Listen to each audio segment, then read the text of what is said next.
everybody. I'm Kaylee Whalen. My presentation partners are Amber Schwister, Alex Rodriguez, and Cody Saxby.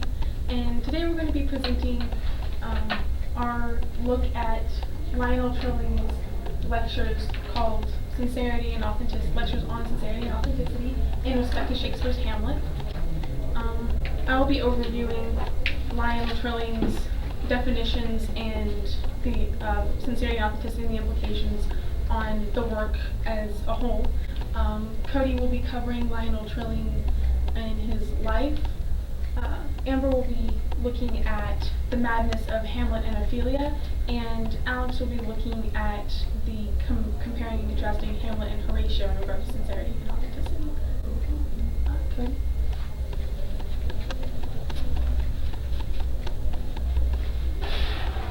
So I'll be talking to you about Lionel Trilling and his life and who he is as an author. He was born July 4th, 1905, and he died November 5th, 1972. He's the author of the book that we compared Hamlet to, Sincerity and Authenticity, which he published in 1972 also. It was based off a series of lectures that he gave in 1970. He is a famous literary critic, a famous author, and a famous teacher. He's a member of the New York Intellectuals. He's a contributor to the Partisan Review, and he's best known for looking at literature through cultural, social, and political implications. He was born in Queens, New York, and he's part of a Jewish family. He graduated high school DeWitt Clinton High School in 1921, and at the age of 16, he enrolled in Columbia University, which is where he would spend a lot of his life. He was attached to that university for a long time. He graduated from Columbia University in 1925, and 1 year later, in 1926, he got his master's in the arts, and he began teaching. He began teaching at Wisconsin-Madison College and also at Venters College. In 1932, he went back to Columbia to pursue his doctorate degree in English literature, and he continued teaching also at the same time. In 1938, he got his doctorate, he completed that, and he also published his dissertation about Matthew Arnold. And he became an assistant professor at Columbia University, and it was somewhat unique because he was the first Jewish professor at that university.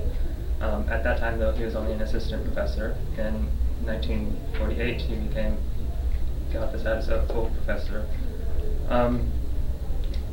He was given the title of the Charles Eliot Norton Professor of Poetry at Harvard University in the years 1969 and 1970. And also, he was appointed by the National Endowment for the Humanities to give the first Jefferson speech in the humanities, which is one of the highest honors that the federal government can give to someone for their distinguished intellectual achievements in the humanities. And he also still was continuing teaching. And so we'll be presenting over this book and what he did, and we'll be relating it to Hamlet and looking at the definitions of sincerity and authenticity and seeing how they play out in Hamlet. So I'll be looking at Lionel Trilling's considerations of sincerity and authenticity. Throughout all of his lectures, he defines it in a very critical manner. Sincerity and authenticity are two similar things with very, very different implications. Being sincere is simply the saying something and meaning it. If you say that you're in love with someone and then you actually are in love with them, then you are being sincere. And if you are not, if there is an incongruence between what you avow and what you feel, then you are insincere. Authenticity is a bit more difficult to describe because it has to do more with the culture that you come from and the moral paradigm that your culture currently functions under. So if you are true to what is considered sincere in the population that you live in as a group as a whole, then you're true to those standards, then you are being authentic. For example, if I were to claim that a cup were from the Ming Dynasty, the only way to really prove that would be to look at other things that we claim are from the Ming Dynasty, and if they all look the same, then we can say that it's authentic. In the same way, you can look at Hamlet for example, and if Hamlet follows the moral rules and that underneath the paradigm that his culture and society functions at the time that Hamlet is placed in, then Hamlet is being authentic. Authenticity depends a lot more on the group that you claim to be a part of than necessarily how you feel, which is what sparks one of the biggest conflict throughout Hamlet. And it's the conflict between being sincere and being authentic. And you can see where this idea shines through in this quote from when Polonius is speaking to his son Laertes before Laertes travels overseas at the beginning of the play. And he is lecturing Laertes about how to act and how to seem and what to do and what not to do. And it's all very, it's almost humorous because Polonius is very long-winded. And at the very end, this above all, to thine own self be true, and a death follow as night the day, thou canst not then be false to any man. And this idea is sincerity and the virtue in it. The society that we look at in Hamlet values sincerity in the sense that if you are true to yourself, then you are more likely to be truthful to other people just inherently because you're not lying to yourself. And also that the self that you portray to others is not a lie. So you're being sincere. And if you follow that idea, then you are, and adhering to those values, you are being authentic. But this becomes problematic throughout the play, especially when we're talking about Hamlet's desire to kill Claudius. Now, in the time period we're talking about, we're all familiar with the idea of the heavens chain, that everyone has a place, and that to step outside it is to do the utmost wrong. So to step outside the bounds of your place in this hierarchical order would make you inauthentic, because this is the moral paradigm that you come from, and your authenticity depends on the standard that your group holds itself to. And if you violate that, then you become inauthentic. So, for example, killing Claudius would make Hamlet inauthentic, because his group would not do that, and he cannot claim to be a part of that group anymore, or to be in his place in the heavens chain, if he does not adhere to that value of it not being okay to kill your king. So we have a conflict between Hamlet's sincerity, which he is sincere with himself throughout the play about how he feels, and we can see that he honestly, for example, wants to kill Claudius, so he admits he wants to kill Claudius, he says that, and we know that he actually does want to avenge his father. But to kill Claudius, it would make him sincere, but it would make him inauthentic, which makes him liable for judgment in the afterlife. If he admits his desire to kill Claudius, but then doesn't kill Claudius, then there comes a conflict between his sincerity, his desire to kill Claudius, and his authenticity, which to remain authentic would mean not killing Claudius, which is a personal conflict of interest because he really wants to. One could also question how sincere Hamlet is really being if he says he wants to kill Claudius and he feels that way, but then he doesn't. Because for anybody else, if you were talking to Hamlet, for example, and he says, oh gosh, I really want to kill Claudius because he murdered my father, but then he doesn't do it, that puts his sincerity in question.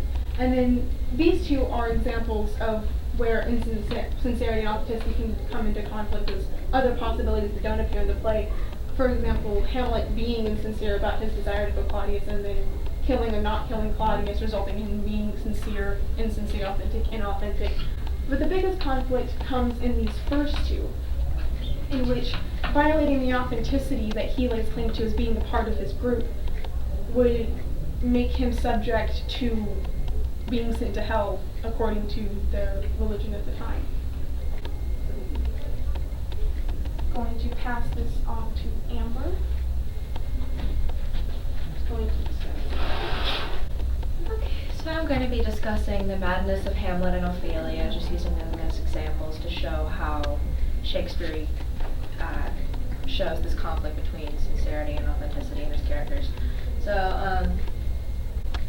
as Kaylee said, Hamlet has this internal conflict over being sincere and being authentic. He has this desire that he expresses to the audience that he feels very, very upset about what happened between his mother and his uncle and his father, and says he must hold his tongue because that's not his place, but he has this desire to make things right, but in doing so would break the chain of order, and so he has this huge internal conflict that's kind of the source of his despair and actually eventual madness. And him and Ophelia have this in common because their madness is both driven by this internal moral conflict. They start at different points in the play, and the moral conflict is caused by different things, but they have that same basic cause of their madness. They both experience the loss of a loved one, and for Hamlet, this was his father, and he was killed by his uncle, which is already something that would cause him despair, and then his uncle marries his mother as a result. And then Ophelia, her father is also killed, but he is killed by Hamlet, who is another loved one, and so she feels torn. And then, so the moral conflict that arises from this death and this sort of breaking of the chain of order is what drives them both mad. So, yeah. Some things that are different about them, though, is that Hamlet at first, as it's already established, is putting on an act of madness so that he can try and draw an answer out of the people around him over what really happened, what's going on, in an attempt to figure out what he himself should do about the situation. And then Ophelia's was genuine from when she started showing signs. She wasn't acting, or at least it's portrayed that way to the audience. And it's interesting, though, because they both experience this conflict, because Hamlet is putting on the act of madness, but at the same time he feels this same conflict inside of him over whether he should stay authentic and not do anything about it, and then whether or not he should confess that he feels upset about it and wants to kill Claudius. And Ophelia, here you have her father who's been murdered by the one that she loves, and she feels just, like I said, torn. And they both experience this intense confusion. I don't have a slide for this, but I'd also like to bring in Claudius as another example. He is shown throughout the play to be throughout the beginning, to seem pretty aloof.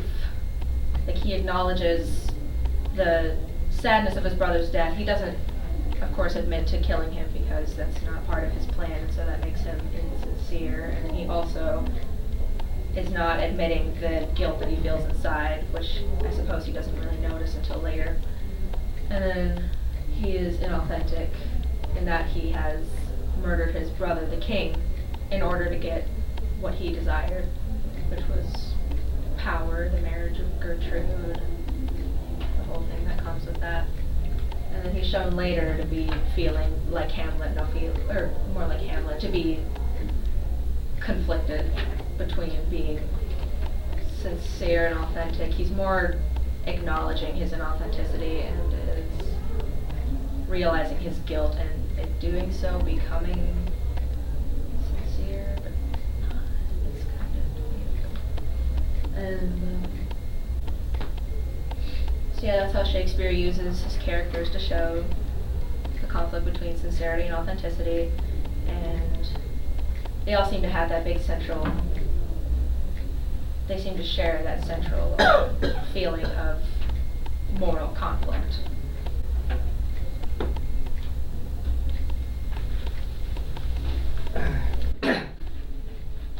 So now we need to, in order to truly understand how Shakespeare uses sincerity and authenticity in Hamlet, we can't ignore the contrast between the character of Horatio and the character of Hamlet. Hamlet and Horatio both kind of work together in order to convey the exploration of sincerity and authenticity throughout the play.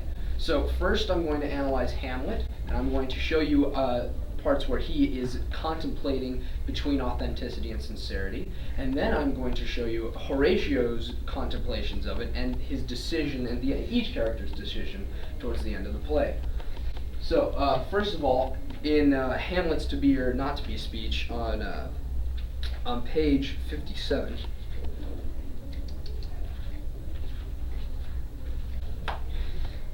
he constantly is constantly debating with himself on what is he to do in this situation. And this contemplation of suicide goes against the idea of authenticity at the time. We can argue that Hamlet is inauthentic because when he begins to argue and contemplate it, to die, to sleep, no more, and by sleep to say we end. This is a direct contemplation of he's considering breaking the authenticity of the paradigm which has been established by the rest of the characters in the play. Because it goes against God, it goes against a divine hierarchy to kill oneself. His contemplation of it is, in fact, inauthentic. Now, Shakespeare's genius, and I'm going to continue to go back to how Shakespeare leaves us completely confused in the end by whether or not he's being sincere and that he wants to kill himself, because, or whether he is being authentic. Because it is, if he's truly suffering, then it is a sincere wish to kill himself. But to kill himself would be inauthentic. Also, the murder of Claudius. To kill a king goes against all notions of the divine hierarchy that was in place at the time. This would be another perfect example of inauthentic, of Hamlet contemplating something that is inauthentic. The sincerity of it is undoubtable. He wants vengeance for his father. He definitely wants vengeance for his father, and so to kill the king is his sincere desire. But since it goes against the paradigm or the moral code that's been established, it is inauthentic. Also, his love for Ophelia, it is when he is insane, and Shakespeare plays with the idea of him truly being in love with Ophelia, or whether he is not, or whether his love for Ophelia is authentic. And Shakespeare plays with the idea of a courtship ritual. In the Get Thee to a Nunnery, when he begins with his Get thee to a nunnery, why wouldst thou be a breeder of sinners? I am myself indifferent honest, but yet I could accuse me of such things that it were better my mother had not borne me. When Hamlet associates with this born me, you get this idea of nobility. And the courtship ritual and the founding of nobility is one of the things that is the authenticity of the time. Now, his lust for Ophelia during the play, or during the play of the players, when he asks her, should I sit in thy lap, and he's being very vulgar and dirty with Ophelia, it's arguable whether or not it's sincere. He could be putting on a show, but it is definitely inauthentic because it goes against the courtship rituals and the nature of nobility at the time. Horatio, on the other hand, Horatio is a very sincere character, and his place in the play is that he is utterly loyal to Hamlet. And you get this when Hamlet, in the interaction with Hamlet and Horatio and the ghost at the very beginning. Their interactions with the ghost is the idea of vengeance in the play is seen as a sincere motif, or Lionel Trilling would call it a sincere desire for all of them. However, it goes against it is inauthentic. But with Hamlet is sincere all of the way through because he is loyal to Hamlet, and his loyalty to Hamlet makes him authentic and sincere throughout the entire play. Because he not only does he truly feel his need to be sincere to Hamlet because he wants to, deep inside, to be loyal to Hamlet, but it is also authentic for him to be loyal to Hamlet because he's sworn allegiance to him. Now, on page 128, when Horatio contemplates the suicide, or at his suicide once he sees Hamlet dying, this is the first instance where you see Horatio try to be inauthentic because of his sincerity. When you use Lionel Trilling as a lens into Hamlet, you have to examine the conflicts between sincerity and authenticity to understand the character foils. Hamlet is a difficult character to analyze because it's debatable the entire way whether he is mad or sincere, but his breaches of authenticity are very clear. Horatio is sincere throughout the play, but when he contemplates to commit suicide, is sincere and authentic throughout the play, but when he contemplates suicide and when he is about to, he attempts to be inauthentic. To commit suicide goes against the divine hierarchy, and so therefore his sincerity is finally clashing with his authenticity. And however, Hamlet is able to stop him and get him to remain authentic. And this adds to the meaning of the play, because, next slide please. Because in conclusion, both of them in the end are trying to be authentic. The difference is that Hamlet cannot exist. He dies. He cannot exist in a world where he is forced to be, this dilemma of whether to kill the king and be sincere, or to not kill the king and be authentic. It destroys Hamlet in the end, and that's what sends him into madness. And the reason why Horatio is saved in the end, because he is able to live with his decision to be authentic, but to breach his sincerity. And that's where Shakespeare's character foil really comes full swing. And now I'll be handing it off to King for conclusion. So, by looking at Shakespeare's Hamlet with Lionel Trilling's ideas of sincerity and authenticity in mind, we can look at Shakespeare's biggest question at the end of the play. Just as Hamlet dies when Horatio reaches for the poison cup and attempts to kill himself, and Hamlet thwarts him from being inauthentic and then dies himself, when you see Hamlet throughout the play completely indecisive on whether or not to remain sincere and choose whether or not to be authentic or not, but you see Horatio make that decision in the end, you're left questioning whether or not Horatio ever really made a decision on whether or not to be authentic. Was it imposed on him by the hierarchy that the society abides by? Is it something that he felt a duty to only because he was Hamlet's vassal and it wasn't really his choice?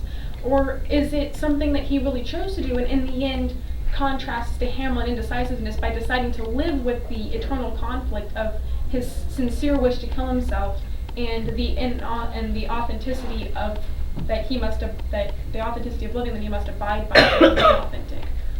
So in the end, we're left wondering, is being authentic in accordance to the rules of the society that we live in something that we choose? Is it truly sincere? Is there a way we can live in a world in which we can be sincere and not be in conflict with authenticity, or a way we can make the decision when they come into conflict and not go mad as Hamlet did? And we have to question whether or not this idea that being authentic is something that is forced onto us or something that we really choose. And in the end, Shakespeare leaves that up to his audience to decide on, because after this scene, Hamlet dies and the play ends. And we will now be taking questions. Do you think that Trilling suggests that authenticity and sincerity are something that change according to the event in the character or person's life, or that it is something sort of above time that is ingrained or innate in a person, one way or the other? Sincerity can, depending on the person, because sincerity is a strictly personal thing. So according to your thoughts, your feelings, your experiences, sincerity is subjective to yourself. Authenticity, however, is above a singular person. It can change depending on the opinion of the group that you live in, but it usually is considered above cultural traditions or customs, which is the reason that, as Trilling actually states in his lectures, that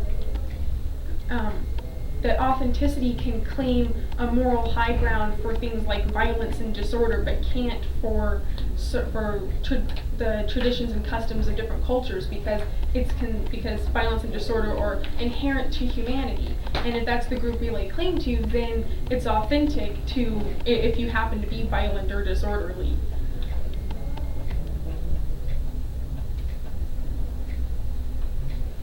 So I think this one was interesting in that in this presentation, we really did work through the pieces very specifically with Hamlet, but it did counter the ideas of the definitions from at least one of the others. So I want to make clear with you guys that if you're going to deal with the ideas of authenticity and sincerity in your writing or in your discussion when we get to that, you have to be really clear what your definition is of these. These are terms that now go beyond being synonymous, but also speak to different ways of looking at these big pictures. And so you'll have to make clear, not in a long way, but in a sort of a shorthand way, how you're using these so that you can remain consistent, so that your argument doesn't end up sounding like it folds back on itself somehow or counters itself somehow. All right, so let's go ahead and call this a wrap. We might come back to it. We've got a couple of minutes. I just want to make sure that you guys